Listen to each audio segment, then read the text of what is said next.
তরকার ডাল বানাবো। এই যে পাঁচমেশালি ডাল, এখানে তরকা এগুলো এভাবে কিনতেই পাওয়া যায়। এটা বানাবো একদম অতি সহজভাবে, অল্প সময়ে। প্রেশার কুকার নিয়ে নিয়েছি, ভালো করে ডালটাকে আগে ধুয়ে নিয়েছি। এবার টমেটোটাকে চারটুকরো কেটে আর ডালগুলোকে এর মধ্যে দিয়ে দিচ্ছি, প্রেশার কুকারে দিয়ে দিচ্ছি। আর এই প্রেশার কুকারের মধ্যে আমি সমস্ত কিছু দিয়ে 3টে হুইসেল দেবো প্রথমে। তারপর যদি দেখি আরেকটা প্রয়োজন আছে আবারও দিয়ে নেব। নুন দিয়ে নিলাম, টমেটো দিয়ে নিলাম। এবার এর মধ্যে হলুদ গুঁড়ো দেবো, গোটা জিরে দেবো 1 চামচ, লাল লঙ্কার গুঁড়ো দিয়ে দিলাম। এরপর আমি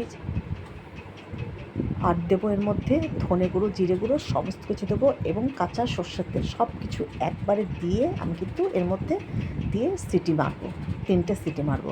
আর আমি কিন্তু আলাদা করে ফোড়ন দেবো না। হাতে সময় না থাকলে কী করবো বলো, এইভাবে করে খেয়ে দেখবে, একদম কিন্তু খারাপ লাগে না, ভালোই লাগে। একদম খুব সহজ উপায়, আমার আর করাই লাগবে না।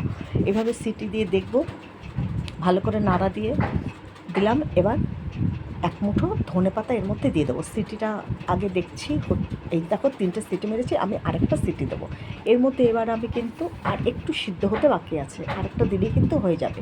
এরপরে এর মধ্যে আমি 1 মুঠো ধনেপাতা দিয়ে একটা সিটি দিয়ে নামিয়ে নেব। দেখো এবার ব্যাস, আর এর মধ্যে কিছু দেবো না, সামান্য একটু চিনি দিয়েছি ব্যাস। আর কাঁচা লঙ্কা, আমি শুকনো লঙ্কা একটা, কাঁচা লঙ্কা 3-4টে ছিঁড়ে দিয়েছি। এই দেখো একদম ডাল কিন্তু রেডি। এই দেখো একটা বাটির মধ্যে নামিয়ে নিলাম, জাস্ট নাড়া দিয়ে ডাল কিন্তু আমার একেবারে রেডি। তোমরা এইভাবে খেয়ে দেখবে, দারুণ লাগে।